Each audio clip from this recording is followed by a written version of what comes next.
All right, Rabbi Shai, tonight is Asara B'Tevet, and even though the fast doesn't start till the morning, about the more machmir time. The more machmir time is about 5:55. The later time is about 6:10, 6:15. 6 o'clock you should, no, not 6:20. 6 o'clock is you should stop eating by 6, or stop eating or drinking by 6. When I say drink, I'm talking about coffee and water. I'm not talking about anything else. No, what I'm saying, you're saying eating, you're not supposed to eat before Tefillah anyway. You're not supposed to eat if you went to sleep. You're not supposed to eat if you went to sleep and woke up before or after Alot HaShachar. It doesn't make a difference. The Zohar says whoever eats before Shacharit is considered like a Oved Avodah Zara. But Rav Yosef Karo says that's only if you eat after, I think, Alot, which is dawn. I think dawn or Nitz. I think dawn. According to the Zohar, it's even if you wake up in the middle of the night. You wake up in the middle of the night, you're hungry or thirsty, and you want to drink something, you're not allowed to. Once you went to sleep, you cannot eat or drink because your body, the soul, is mitkavetz. It slows down. Your heartbeat slows down when you sleep. And most of your neshama is in shamayim, if he's soche. If not, he's stuck in midair. And who takes the spot of your soul that spreads through your body? Sitra Acha.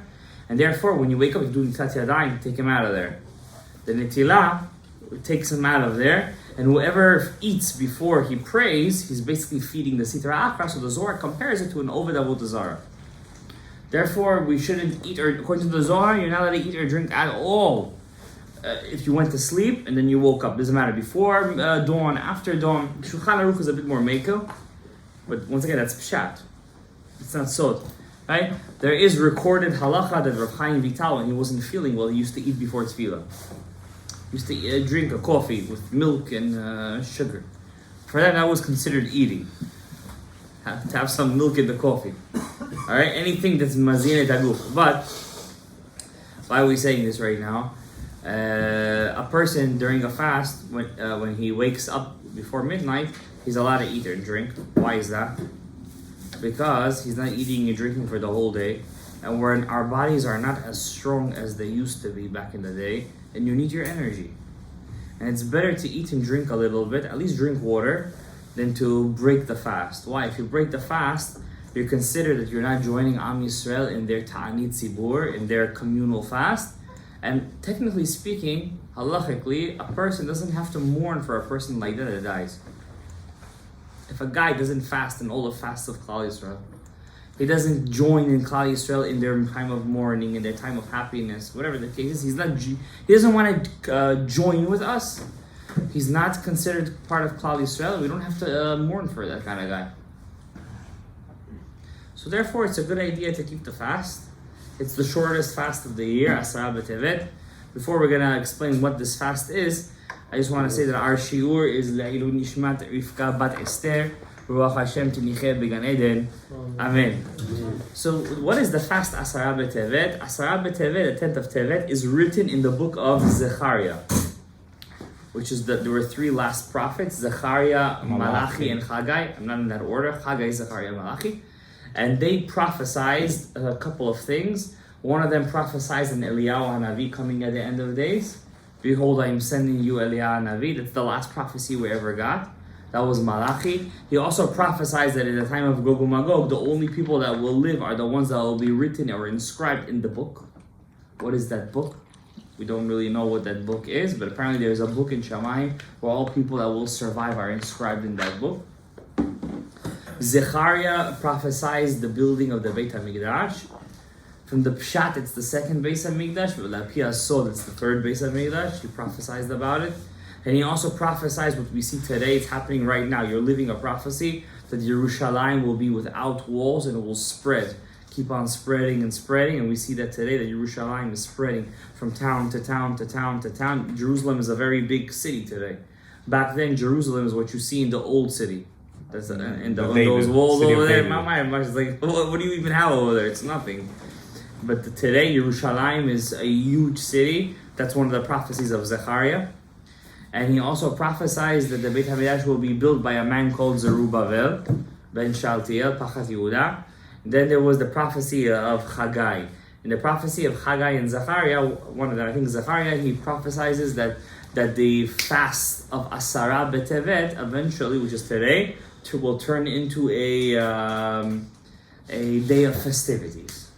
Okay, and it's a big machloket whether in the second Beis Hamikdash was this day actually a holiday, or was it they continue to fast on this day. Many poskim and commentaries hold that today was actually a holiday in the set time of the Second Temple, then returned to be a fast day after the Second Temple was destroyed. What is this basically? What is this fast? This fast, Ariel, signifies the destruction of the first Beit HaMikdash. Now you might tell me, well, the first Beit HaMikdash was destroyed on Tisha B'Av.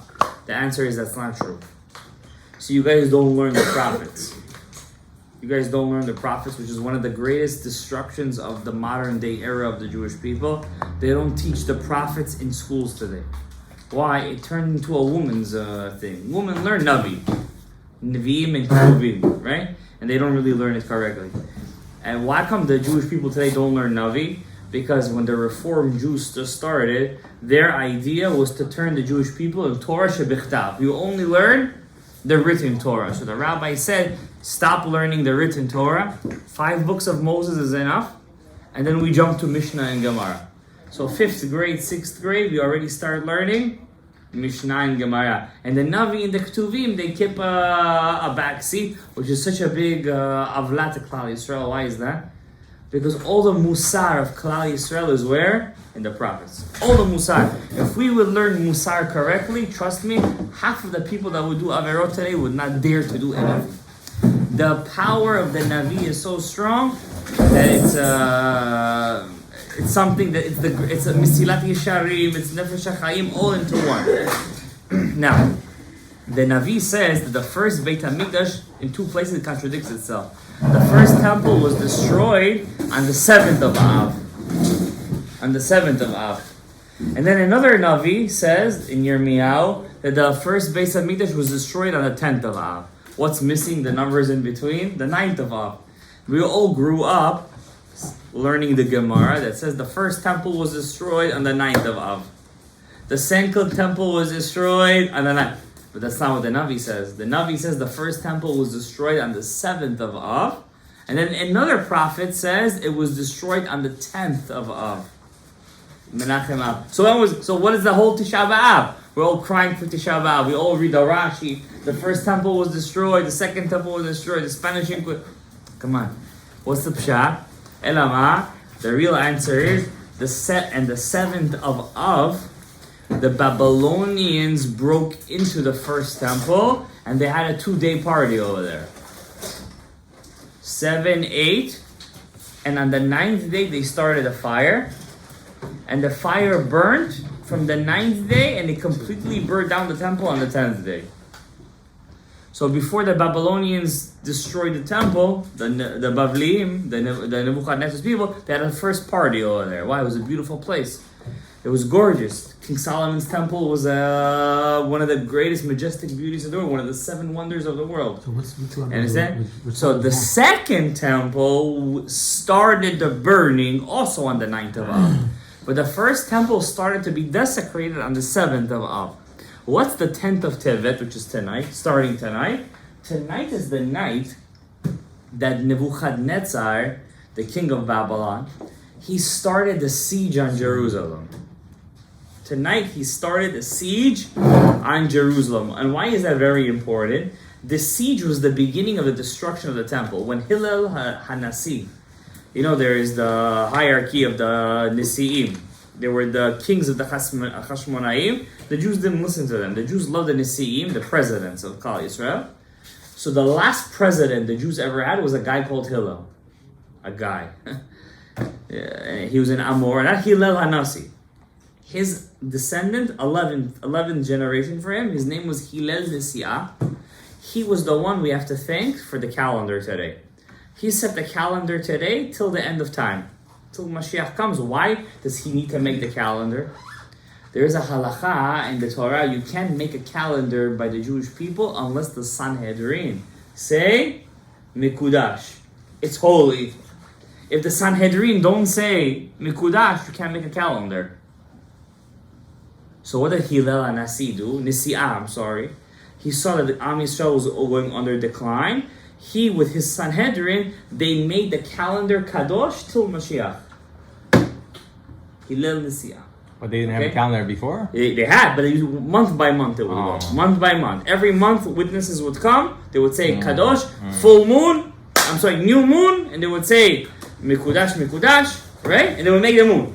They would make the full moon, right? And then they would decide when to make a leap year.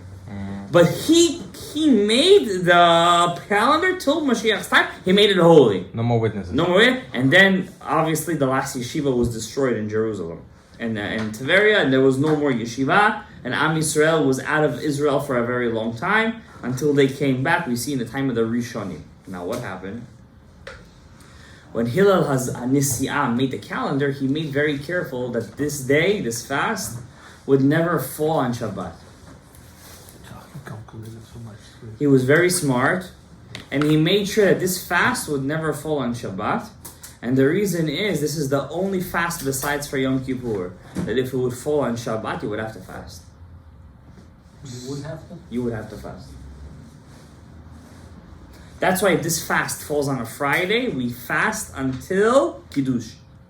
Any other fast that you fast on a Friday, like Shovavim for example, you have to try to take in Shabbat early, so not to fast after sunset. What about for the law that you cannot fast on Shabbat? Before Shabbat? That's what I'm saying. No. So it depends. So if this fast falls on a Friday, we fast until Shabbat comes in. This is such a strong fast, it's stronger than the 9th of Av. The 9th of Av is a destruction. Once it's destroyed, it's destroyed. But today is the beginning of the destruction that set in motion all the destructions that we ever had on the 10th of Tevet. This day is the antithesis of the 10th day of Tishrei, which is what day? 10th of Tishrei? Yom Kippur. This day is the Klipah, so to speak, of Yom Kippur. Which is interesting because this month is the 10th month. 10. And the 10th day of the 10th month is supposed to be the holiest day of the year. 10th Malchut of the Maaser of the Maaser, and it turned into the day of the greatest destruction. The greatest destruction. And this day, if it would fall on Shabbat, Hillel HaNisi'ah made very careful. This day shouldn't fall on Shabbat, because if we did, we would have to fast. And we can't fast on Shabbat except if it's Yom Kippur. If Tisha B'Av falls on Shabbat, do we fast? No, we push it off. To the point that Rabbi Yehuda HaNasi says that if Tisha B'Av would fall on Shabbat and we push it off, you shouldn't even have to fast. It's a pushed off fast. In fact, we call Tisha B'Av what? A Moed. It's a holiday. Because once the destruction is done, the end is in sight. You understand? We know it's going to, once the beginning of destruction starts, it's tough. Now, but what's the biggest point over here? Asara B'Tevet, the 10th of Tevet, the Chatam Sofer, of Moshe Sofer. He was one of the greatest tzaddikim that ever lived. The Chatam Sofer. The Rav of Pressburg. He had his first child at the age of 52, Ariel. Imagine he had at the age of 52, a kid. And that kid ended up becoming Gdol Hador himself. Who raised the kid at the age of 52? He married his first wife. It was a shidduch because her family was able to support him. And he never divorced her. 20, 30 years he was married with her. She couldn't have kids. He didn't divorce her. Stayed married to her. Then when she died, he married Rabbi Akiva Eger's daughter that was a almana. Almana is a widow. Nobody wants to marry a widow because the Mekubalim say if you marry a widow, the soul of her first husband is still technically inside of her, and it could cause him to die. There's a special tikkun to do for a guy who marries a widow. Nobody wants to marry a widow. So what happens is that he marries her, whatever they do, and he has a kid for the first time at the age of 52. Huh? She was much younger than him, probably. I don't know how old she was. Obviously. I'm not over here making the math. But I don't think she was much younger than him. But he had a kid, and that kid ended up becoming one of the Gdolei Ador. He writes in his book, he has a book on the Torah. Yeah? He wasn't a Chassid, he was Yeki. He was Ashkenazi. Rabbi Akiva, his grandson. One of them was a Chassid. He became Chassid. He became Chassidish. but the Khatam Sofer was as Litvish as you can get. In fact, he was the one that implemented that Ashkenazim should only speak Yiddish. He was the one who did it. Because how did Hebrew turn into Yiddish? There was a Vad Arba Aratzot, all the 4 parts of Europe came together once a year, and they said to fight the Reform movement, the Reform people hated Yiddish. So he said to fight them, we have to bring back the Mama Lashon, they said. The Lashon of the, imagine all the Bukharians and the Sfaradim come together, so we gotta pick a language to fight the liberals of today. We pick Bukharian. Imagine they would say such a thing. It would make sense. Why? The Bukharian language is the Yiddish of the Ashkenazim. It's a mix of the language that they were, the place they were in, mixed with Hebrew and parts of the Persian language. You understand? That's what they did. And the Vad Arbatzot, the Yiddish has to be Mama Lashon. And since then, we're talking about 1700s. Yiddish became the language that all the Rabbanim spoke. Before then, it was Hebrew. But you ever see a Shach and a Taz in Yiddish? The Shach and the Taz wrote in Hebrew, in Lashon HaKodesh. In fact, the Maharshal of Shlomo Luria, the cousin of the Ari HaKadosh, was always upset at the Ashkenazi Ravs. How come when they write in Hebrew, you don't understand what they're saying? Why? They would think in Yiddish, but write in Hebrew. You don't understand what they're saying over there. The grammar is off, everything is off. The Maharshal was very against them, of Shlomo Luria, the Ari's cousin. But then later on, to fight the Reform movement, they instituted Yiddish as the language of the Jewish people of Europe. Of course, if you want to learn Yiddish, you're more than welcome to. But listen, I don't know, it doesn't click with me. I know Sfaradim that it did click with you. What's the kasha? How they would fight with the Yiddish? Why did they fight with the Reform? How? Because if I teach my kid Yiddish, he cannot go to college. And what was the Reform movement's biggest attraction? University. Today, it's the opposite. Kids hate university. Do whatever you want with them. They don't want to go to college. Waste of money. I was gonna say time, but money too. That's true. And I said today, the liberals and the left, they don't take the Jews in from the college, university. What you ever see a guy got there from you? This doesn't work anymore. You know how they get the kids today? TikTok. Snapchat, Facebook is already garbage. Only old ladies go on Facebook to ask questions what to buy. TikTok, Snapchat, and what, I don't know. Instagram is also becoming old. Why? There's moderators on these things. When the moderators go to sleep, all the filth comes out. So you have 10th graders, 11th graders coming to school. They know more stuff and they've seen more things. They can teach you zoology. How to get horses pregnant, how to get whales pregnant, how to do this, and things that I don't even know what they're talking about over there. And I teach biology, and they're teaching you stuff over there. It comes from Sitra Achra. From Sitra Achra. So that's how they get people today. So it's in the hands already. You don't need to go to university to get up the derech. Why am I telling you all of this? The Khatam Sofer said that there is one day a year that Hashem decides whether He's going to rebuild the Beis HaMikdash, the Holy Temple, and that day is Asara B'Tevet, today. You hear what I'm telling you guys? Tonight is the night, Ariel, that the Pamalia, according to Khatam Sofer, the Pamalia Shel Mala, the Pamalia, the entourage of Shamayim, get together and they decide if this year Mashiach is gonna come. It didn't give you goosebumps. You're lost. You're looking at me. You're somewhere else. You're in exit 50. You're in Babylon. I don't know where you are. You're somewhere else. You know why you're somewhere else? Because so many people have given predictions already. Far-fetched of an idea. You're like, what are you talking about already? I'll be happy if I get to Olam Haba myself. Who's talking about Beit HaMikdash? Who's talking about this? Who's talking about... I'll tell you something crazy. Something deals with our... That's what we were going to talk about tonight. I have some couple nice chidushim for you guys. I don't know if you guys will enjoy it, but a couple of things that came up to me as I was preparing for the shiur. It says, the Am Yisrael, when Corona started in 2020, yeah? It was 2020? Yeah. March And I remember the videos that when we were all in isolation, Pesach, we were all alone, And I remember the first time I came out of the house, after a couple of months, my parents were calling me. They were like, "How are you coming out? You're gonna get it. You're not gonna live." Right? And it was a whole crazy thing. We look at it, we live through it, like, it's something that happened. But if you look at it in retrospect, it was a historic time. People didn't leave their houses for months. For months. And the Orthodox Jews were put down by the mayor, and we were scapegoated, and we were this, and we were that. Not allowed to and pray. then a president was brought down, and then a guy was killed on a thing, and then there was a riots all over America. We lived in historic times. You don't see it because you lived through it, so it was like another thing that happened.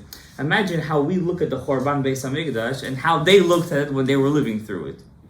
You understand? It was a historic time. And I remember, guys, it was throughout the WhatsApp chats and everything, Mashiach, and it's the end of times, we see it, it's things are happening, and people were sending crazy messages. And then this year was coming up, which is the end of the Shemitah year. Shemitah year was ending, right? Today, this is the 8th year. This is the year of Hakel, right?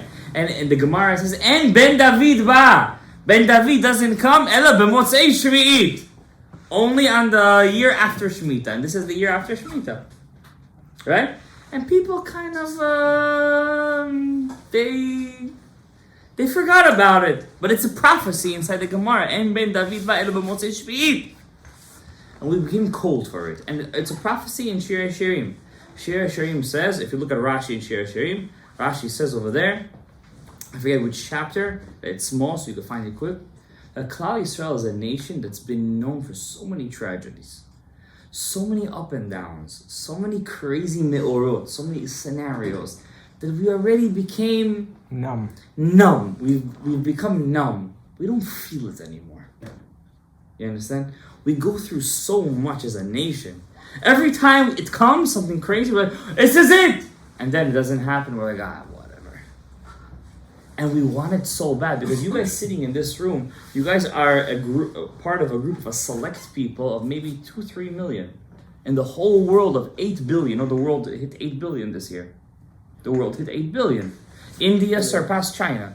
By the way, there are more Indians in this world right now than there are Chinese. After so many deaths of Corona, they still exactly, crazy. and they still defeated. They still surpassed them.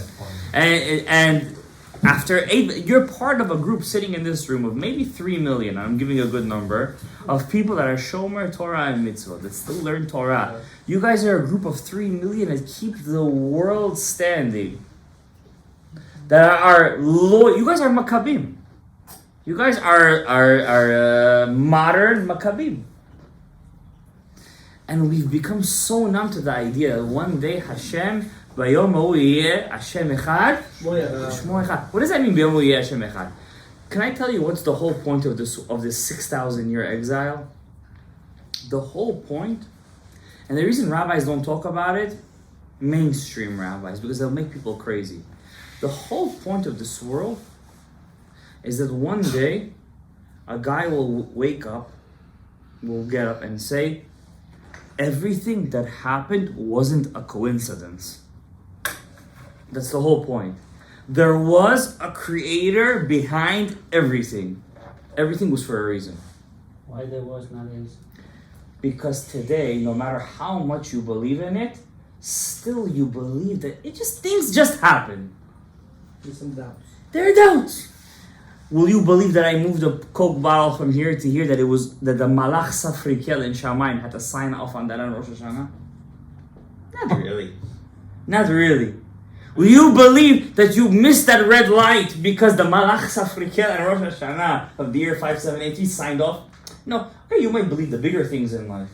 You might see Hashem in the bigger things in life, but you don't see it in the small things. The whole point of the 6,000 year exile is to live through so many scenarios, and then boom, Hashem opens up the shades and be like, it was me the whole time. And it's not my words, it's in the book of Ezekiel. You guys just don't know it because you guys don't learn Nevi'im. And Tefillat Chana at the end. But the book of Yecheskel says it openly. And the book of Yecheskel, Ezekiel, which is the number one books that the Kritmachs hate. The Kritmachs, they hate the book of Ezekiel. Because the whole book talks about the Jews coming back to their home and building a third temple. And they don't believe in that. Because they believe Yoshka Poshka was born on December 25th, and he had his Brit on January 1st, and Sylvester Stallone, they're a new Jewish people, and whatever the case is. And when they count their years, we're in the year 2023 now, yeah? So they did 2023, what two letters they put over there? AD. AD. What's AD stand for? Something. Adu Domini. Yeah. What's Adu Domini? From the year of our Christ. After that. Oh no, that's that's what you before. say. It's he's right. It's after death, but that's not what it stands for. After that, it's just right. It's Latin. Adu Domini means from the year of our Savior, when he decided to die and be mechaper on our sins, because he's the real Pesach lamb. For them. For them, yeah. But the book of Ezekiel contradicts all of that. Because what does the book of Ezekiel say? That we're going to bring Pesach offerings. But if he's the Pesach offering, then why are we bringing a Pesach offering? So they take the book of Ezekiel and they want to throw it away. And do you know the Shulchan Aruch says that really the Jewish people were supposed to fast for 3 days in a row. The 8th of Tevet, the 9th of Tevet, and the 10th of Tevet. Why the 8th of Tevet? Because it was the beginning. The 8th of Tevet, the Jewish people for the first time translated by force the 24 books. The Septuagint. It was the first time Torah Shebichtav was translated into Greek. Into Greek? Into Greek, the Septuagint. The world was dark for 3 days. On the 10th of Av was the siege. The siege. What was on the 9th of Av? You know what the Shulchan Aruch writes? I don't know what happened on that day. Huh? The Ramah says that. Why does Shulchan Aruch says I don't know what happened that day? The Shulchan Aruch didn't know when the Ezra and Nehemiah. Don't miss Nehemiah. Ezra and Nehemiah passed away. You know why he didn't write that? What? Ezra and Nehemiah were the only tzaddikim that passed. We have to fast specifically on their day. How come the Shulchan Aruch says, I don't know what was the bad thing that happened on the 9th? Do you know what? The Kolbo gives the answer. I have a different opinion. What happened on the 9th of Tevet? What does the Kolbo say? What is the day that we have to fast for that day? Yoshka was born on the 9th of Tevet. Wow. Wait, That's his birthday, the 9th of Tevet. That's what the Kolbo says. So we should. I'm not making this up. We should let them know so they Huh? change the date. That's what they changed the date. It kind of fits with the Russian. They get 7th. And the 7th, it's on the 7th, on their 7th day. Yes or no? January 7th. Yeah, but it's pretty close. The 9th of Tevet with the Russian Orthodox, the Greek Orthodox Church, not like the Catholics, which changed their calendar a couple of times. Right. So when we say don't celebrate January 1st, we know what we're saying. You're touching Avodah Zarah. Remember, you touch Avodah Zarah, you're putting Avodah Zarah inside of you. Even though you don't mean to connect to it, you're connecting. And each one comes with a pshat. Or the Lubavitcher Rebbe said Happy New Year's, once in a blue, I don't know who he said it to. This one said Happy... Come on, Rabbi said. You're touching Avodah Zarah. You're not going to come out clean from it. I don't care who said Happy New Year's. Who care who said it. On the 9th of Tevet, we had a minhag to fast. You know what the Shulchan Aruch says? Whoever fasts on the 9th of Tevet, hu ben olam haba. What happened on that day? Until the Kritmachs are not going to be erased, this disease of believing in this man as God, a human being as God, until he's not going to be erased, Mashiach cannot come. It has to be proven as false, it's fake. Then the Ketz will be revealed, then the end will be revealed. Now I want to tell you something from the parasha that connects to all of this. So you asked me what was Asara B'Tevet, I think I gave you a satisfactory answer, right? You took me off in a little thing, but I think it was important to talk about the 10th of Tevet, especially since tonight, the Pamalia Shalmalia, according to Khatam Sofer, is getting together to decide where they will rebuild the Beis HaMikdash. And it's very sad to see, I have to talk about this for a second. It's sad to see that we don't make this the focus of our life. We don't make this the focus. We don't daven. We say, Tishkon betoch Yerushalayim Yerchak asher dibarta. Where does everybody have kavana? In Shema Koleinu. Shema Koleinu Hashem Elokeinu. When we say our wish to such kavana. When was the last time we mentioned the building of the Beis HaMikdash? That Mashiach ben Yosef should not die. When was the last time we mentioned that Yerushalayim should not should be united? We don't mention these things because we become numb. We're a nation that's already numb to all the... And the Gemara says, I don't know if it's a Gemara, but it's definitely a Medrash. En ben David ba ad shitiyashu min hageula. Ben David will not come until we will become... how you say Yeush? Thirsty. Yeush. When you remember, when you don't give forget. Yeush. And you don't give up. When you give up. When you give up. When we will give up already from the Geula. En ben David ba until we give up from the Geula. Of course, there's the other Gemara that says En ben David ba until all the Nishamot will be born. Which means what? All the single guys got to get married ASAP and start bringing children as fast as possible. It's a mitzvah. It's a mitzvah. The vav is a W. I want to read you an amazing Ariyah Kadosh. Because we don't come to Lashem without learning the Ariyah Kadosh. After 120 years, we're all going to come into the Ari's Yeshiva for a couple of minutes. You're going to thank me for that. Who doesn't want to learn from the Ari? Come on. Aryeh ki yish'ag mi lo yira. When the lion roars, who won't be afraid? Rav Yaakov Yosef, the student, the son of Rav Avadia, used to say, when the Ari says a halacha, even if there are 70 poskim, I'm quoting his words, that says halacha against him, you follow the Ari. Why is that? Because 70 poskim are like 70 sheep.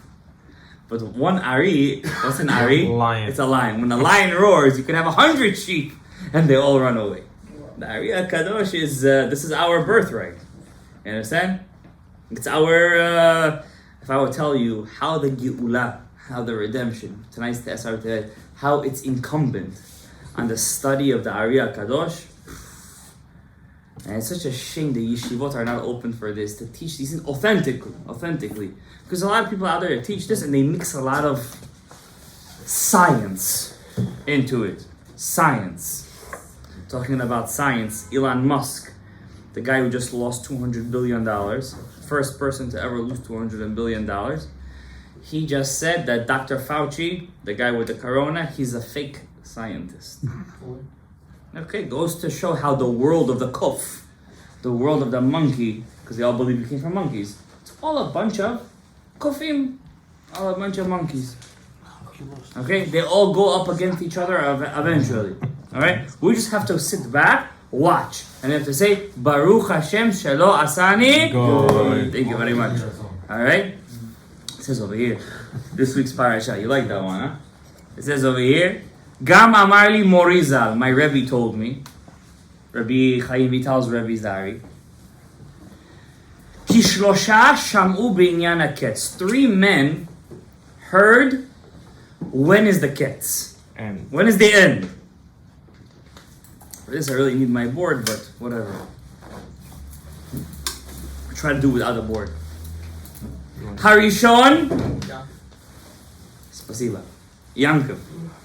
Yaakov Avinu. How do we know? This week's parasha. He said, Isfu, gather, v'agid alachem, I will tell you. Asher yikra etchem b'acharit hayamim. What's going to happen to you at the end of days? V'ne'elam mimenu haketz. And he lost the Ruach HaKodesh. Habet, the second one is who? Moshiach. Who's the second one? Moshe Rabbeinu, no. Moshe Rabbeinu didn't say when is the kids. Daniel? I have such a crazy thing about Daniel right now, but he doesn't say Daniel, but you have a very nice guess. Huh? Ezekiel? He didn't say when the Ketz is. He said what's going to happen when the Ketz is. Eliyahu Hanavi? Not Eliyahu Hanavi.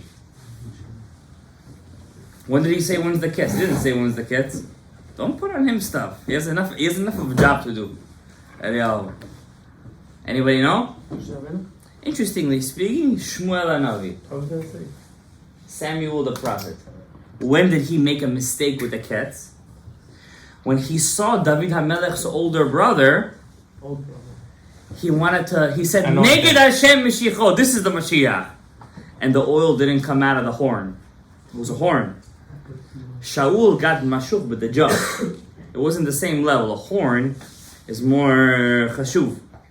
Maybe one day we'll make a shiur why the horn versus the jug. And it says over here, he made a mistake. Chashav shu ya Mashiach. He thought he's the Mashiach. Shmuel Hanavi. Ta'ah. Made a mistake. Who was it really? the runt of the litter. Pardon my language. David HaMelech. Small guy, maybe. It says Katanchik, he was small. Tov Ro'i, looked like a boy. Boyish looks. Redhead, Tov Ro'i, Not really king material. Eliyav was tall.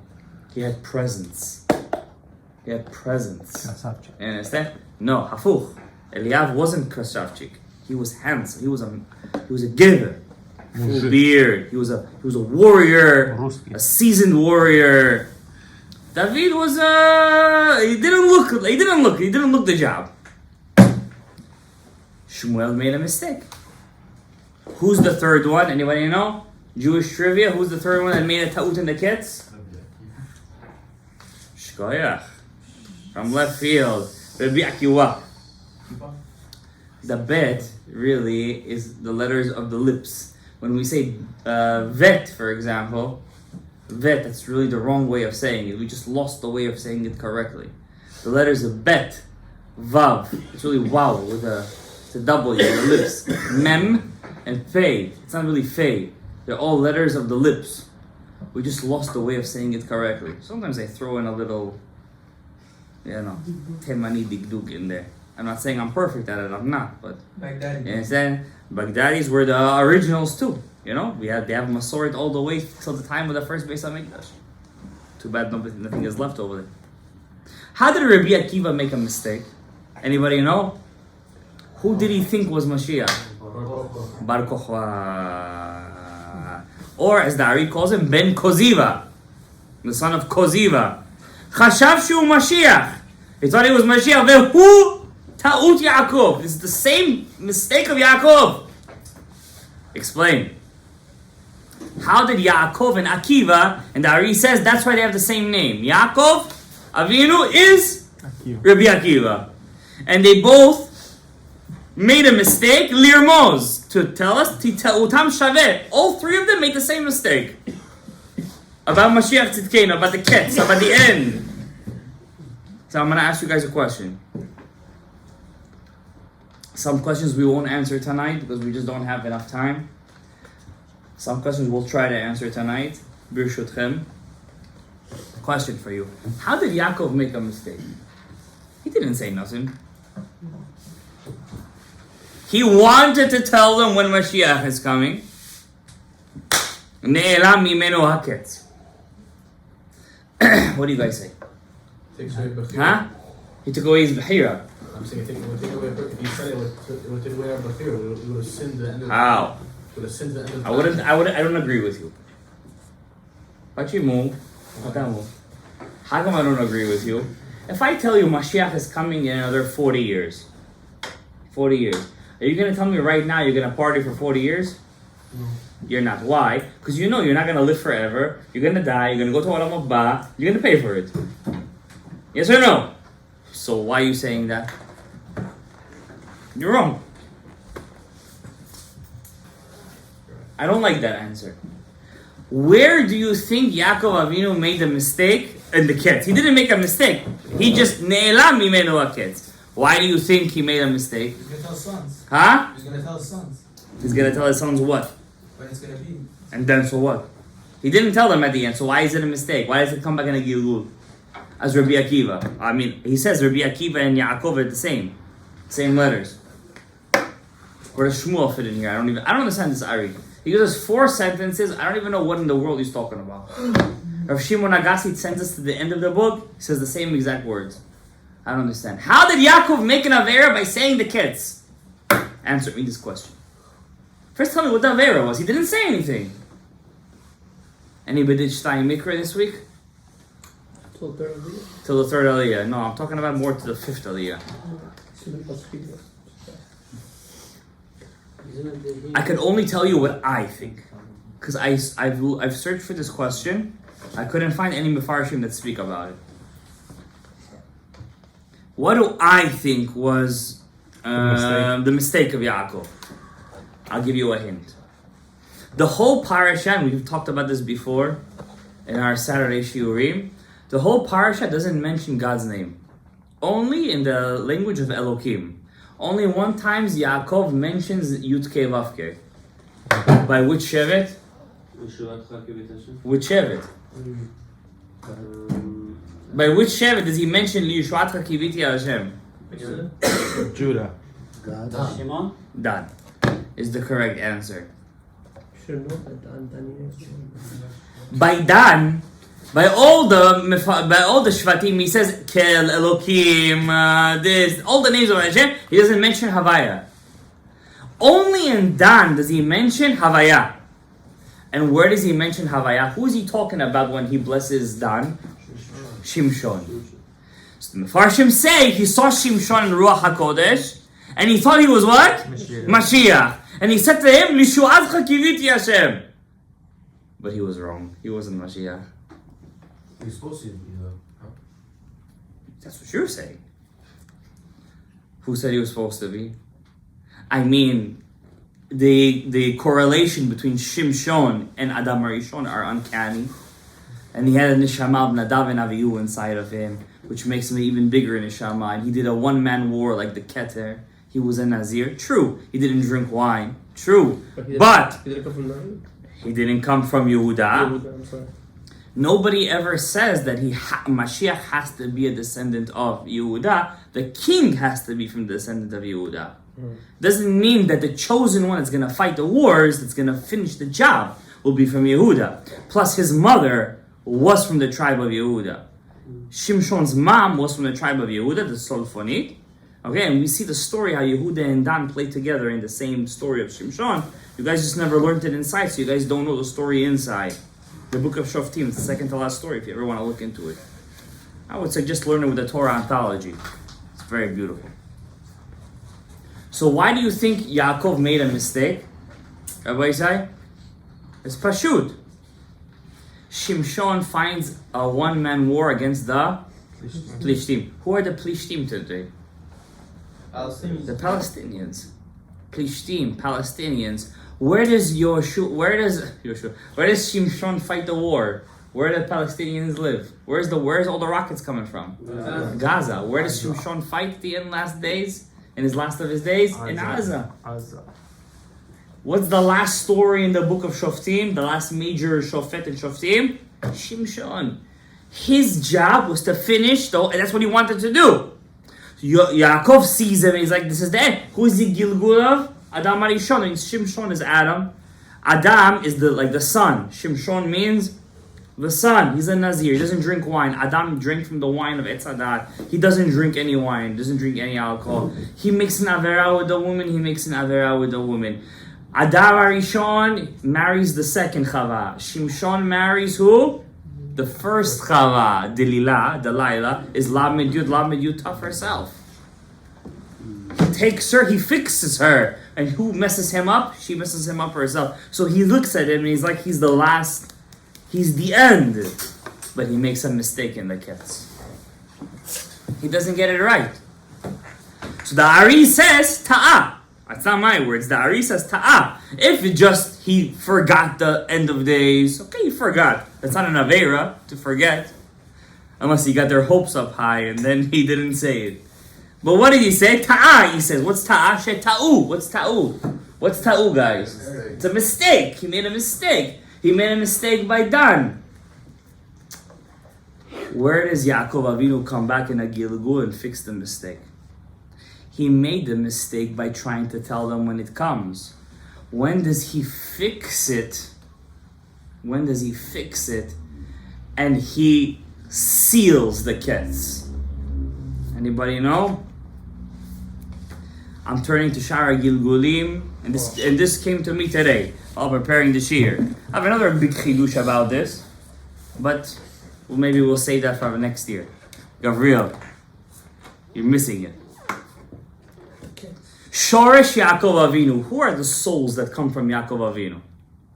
Yaakov Avinu passed away. He didn't fix his tikkun. His soul gets split. It comes down to different people. Now you're going to learn who were the reincarnations of Yaakov Avinu. You've never learned this before. That's for sure. I don't care who you listen to. They've never said this before. Yaakov Avinu comes back as Jeremiah the prophet. Yirmiyahu Hanavi. Why is that important? What does Yirmiyahu Hanavi prophesize? When is the end of the exile of the first temple? Yaakov Avinu tried to say the Ketz of the end. The end of the exile, the whole exile. What does Yirmiyahu Hanavi prophesize? The end of the first exile. That means both of them are prophesizing the same thing. But then who does he come back as Yirmiyahu Hanavi? What's your name? Daniel. And what does Daniel do? He seals the Ketz. That's why nobody could interpret That's why nobody could interpret it. Did you guys hear what I just said earlier? I'm reading to you who was Yaakov Avinu. Yaakov, Shoresh Yaakov Avinu. Yaakov, Yirmiyahu Hanavi, Daniel. What's Daniel's job? He's looking at the Ketz. He's looking at the end. And what does the angel tell him? Seal the Ketz. How many people have tried to decipher the Ketz?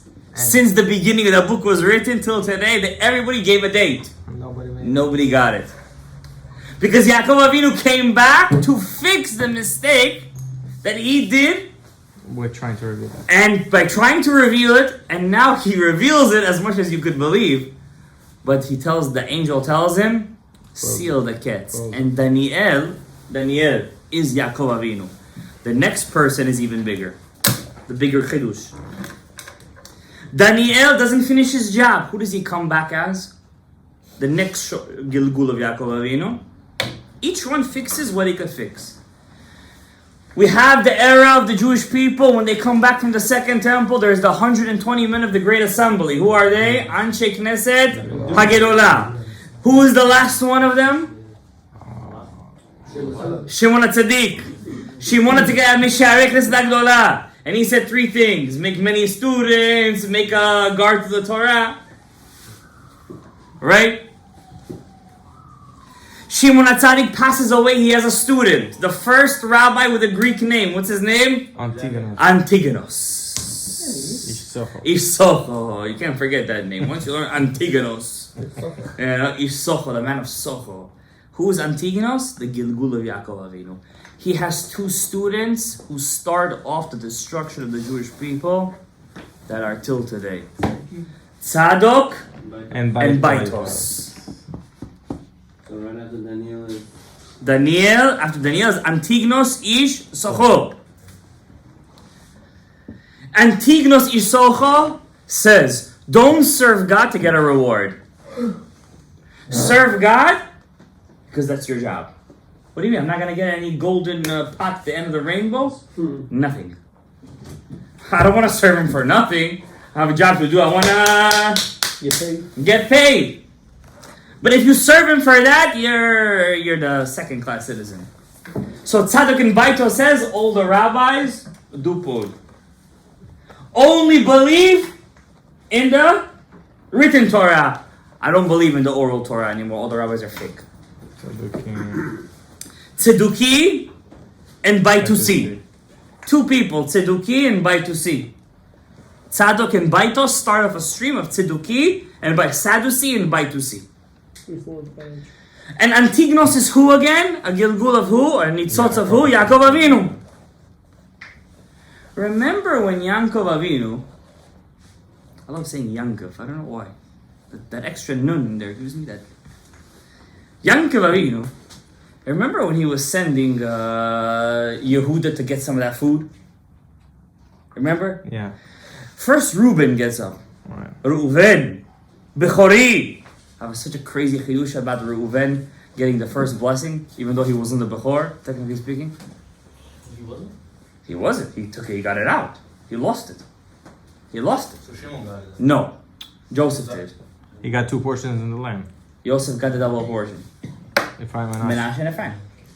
And then Menashe also lost the firstborn, and Ephraim got the first portion. It's a whole story over there. Remember, Reuben comes to Yaakov, says, Papa Joe, please, if I don't bring him, Irtimos, et shnei banai tamid, kill both of my sons. What does the Balaturim say? Which two sons of Reuven did they come? Once a tzaddik says that, kill my two sons, that's it. The Kilila of a tzaddik, the curse of a tzaddik comes true. Who were those two sons of Reuven? Datan and Aviram. Who were the first people that go against Moshe Rabbeinu? Datan, that Reuven said, kill my two sons. Two sons actually went. Who are they? The two antagonists of Moshe Rabbeinu, the whole Torah. Datan and Aviram. Balaturim says this. That's his son, the grandsons? Or? Those are the great grandsons of Reuven. They're from the tribe of Reuven. I don't know. So Reuven said, kill my two sons, and then he got. But watch what you say. Don't ever say. That's why parents should be very careful to say, Daramuram, I'm in Hebrew, they say, Ani chole alecha, I'm sick over you. Careful what you say. Because what you say, sometimes the angel could say amen. It comes true. By the Reuven, it came true, says the Balaturim. Reuven lost two sons, Datan and Aviram. They were big nishamot. Who didn't want to take his bet? Yaakov. Who's Yaakov? Antignos Isocho. Yaakov had Antignos had two students that got off the derech. Tzadok and Baitot. Tzeduki and Baitusi is the same numerical value as Datan Valiram. Wow. How is that for a numerical value? To the number.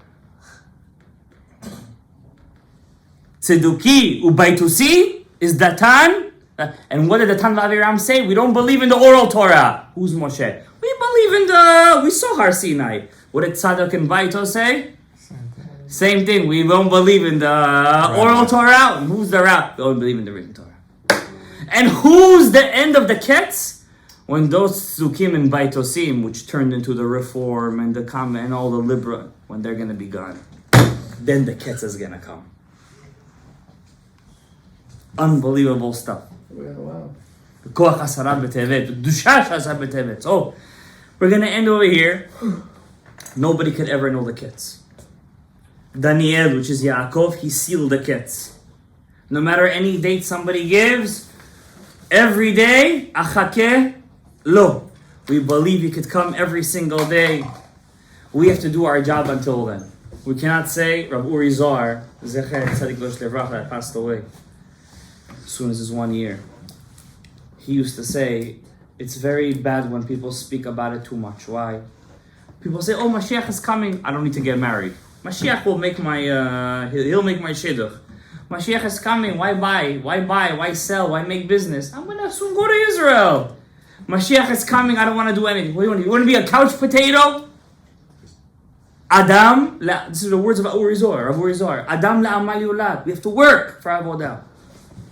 We have to build, whether it's Beit Mikdash Me'at. How do we rebuild the Beit HaMikdash? By making a Beit HaMikdash Me'at. By making Batei Knesiot and Batei Midrashot. By building communities, by building Torah, by making more people coming closer to HaKadosh Baruch Hu. I want to tell you one last thing. The Ari HaKadosh says, Al ma avda ha'aretz. Why is the land destroyed? Al azvam Torati, the Navi says, because we left the Torah. We all know how much bitul Torah that we do. The Zohar HaKadosh says, when you do Shema Koleinu, we all are very big into saying our wishes, right? Some people are at their wishes for like 10 minutes over there, saying wishes. But you know, the Zohar says before you say your wishes in Shema Koleinu, you have to do vidui over there. You do vidui. Ana Hashem, quietly, in the Shemona Yisrael. Ana Hashem, Hatati Aviti Bashati. It's a Zohar. It's in the Siddur. Yeah, what, you think I'm making stuff from my own mind over there? I'm not going to quote you a Zohar right now. Look inside the Siddur. And when you say the vidui, what's the number one avera I have to make vidui for? For what?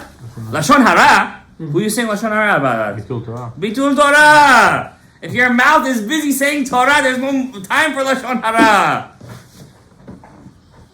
So B'ezrat Hashem Yitbarach, may this Asara B'Tevet, Hashem, decide to rebuild the Beit HaMikdash Shalishi, like He promised in the book of Haggai, in Zechariah, Malachi, and Yechezkel. May Hashem give us all over here bracha, revacha, הצלחה, ישועות גדולות. May we be זוכה תסידים שלישי. May we be זוכה לכל הברכות וכל הישועות וכל ההצלחות. והשם יזכה את כולנו לכל הברכות למען עבודתו יתברך. ברוך ה' לעולם.